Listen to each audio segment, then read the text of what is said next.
Hello mga beshi! Samahan nyo kong lutuin ang seashell na ito, halaan. Gisa-gisa lang ito. Meron tayong bawang, sibuyas, luya, syempre napaka-importante, at konting kamatis. Olive oil, syempre.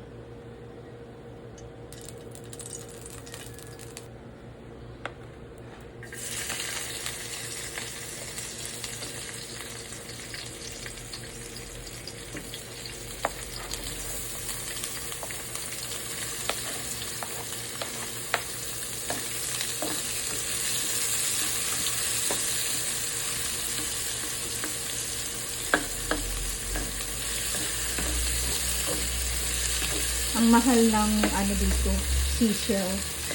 Samantalang yan sa Pilipinas, pinupulot-pulot lang sa tabing dagat ang seashell.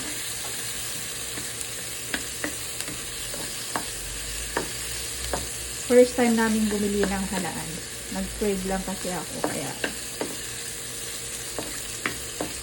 binili na namin kahit mahal. Ilang piraso pero 25 SR.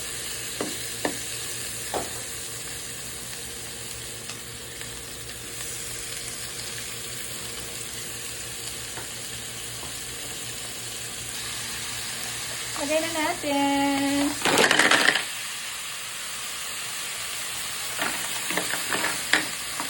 Then, konting tubig. Then, tapos na. Yummers! Lagyan na natin ng konting water.